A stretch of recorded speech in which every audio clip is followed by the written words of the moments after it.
Saudara, selain SJL meminta pejabat Kementan menyiapkan 13.000 paket sembako, sidang yang menghadirkan 8 saksi ini juga telah mengungkap berbagai fakta yang mencengangkan lainnya.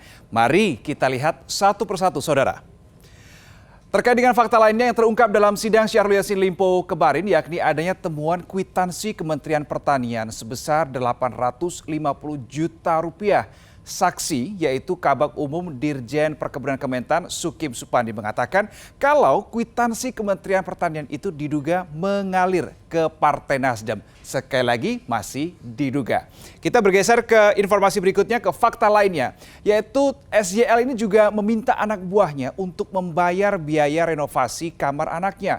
Tidak tanggung-tanggung, saudara, biaya yang dikeluarkan ini mencapai 200 juta rupiah. Kabag Umum Dirjen Perkebunan Kementan Sukim Supandi lagi-lagi mengaku terpaksa menggunakan uang pribadinya untuk menalangi biaya renovasi kamar anak SJL karena tidak ada pegawai lain yang mau mengeluarkan uang dengan jumlah sebesar itu. Fakta lainnya adalah terkait dengan Syahrul Yassin Limpo yang memeras anak buah untuk memenuhi kebutuhan operasionalnya, seperti untuk perjalanan dinas ke Brazil, Amerika Serikat, dan Arab Saudi. Menurut saksi Ali Jamil Harahap yang merupakan Dirjen Sarana dan Prasarana Pertanian, jumlah uang yang diminta SJL ini bervariasi, saudara, mulai dari 200 juta rupiah hingga 1 miliar rupiah. Selain itu, SJL juga meminta anak buahnya membayar sewa private jet. Masing-masing Direktorat Jenderal Kementan ini bahkan diminta membayar 300 juta rupiah. Fakta lainnya adalah terkait dengan yang sudah tadi dijelaskan adalah SJL meminta pejabat eselon 1 Kementan agar mengumpulkan dana hampir 2 miliar rupiah untuk menyediakan 13 paket sembako. Namun, para pejabat eselon 1 Kementan mengaku tidak tahu untuk kepentingan apa paket sembako itu disiapkan. Dan itu tadi adalah fakta-fakta baru lainnya yang terungkap dalam sidang SJL kemarin, saudara. Patut kita nantikan bagaimana kira-kira kelanjutan dari proses hukum ini, mengingat ex-Mentan Syahrul Yassin Limpo diduga telah melakukan pemerasan dan menerima gratifikasi dengan total 44,5 miliar rupiah. Sedangkan terdakwa mantan Menteri Pertanian Syahrul Yassin Limpo membantah program pengumpulan sembako untuk kepentingan Partai Nasdem.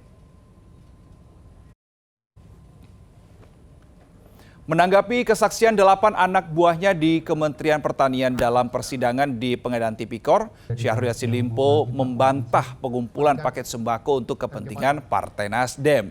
Menurut SJL, program sembako merupakan perintah negara jelang Idul Fitri dan Idul Adha.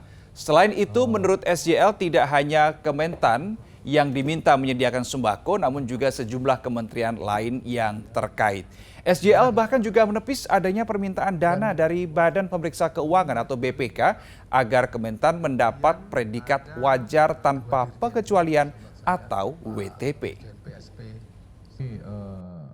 Keterangan saksi ada sembako dan ini perintah negara kepada semua menteri, Bapak. Iya.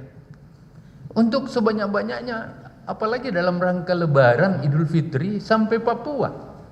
Idul Kurban pun seperti itu. Kami dianjurkan sesuai tupoksi masing-masing untuk jalan. Kemudian yang terakhir, saya tidak pernah dengar ada bayar-bayaran tentang WTP. Saya tidak pernah dengar itu. Kalau ada temuan dari hasil temuan paparan BPK, saya kan minta untuk diatensi semuanya. Dirjen harus lakukan, Pak. Ya. Untuk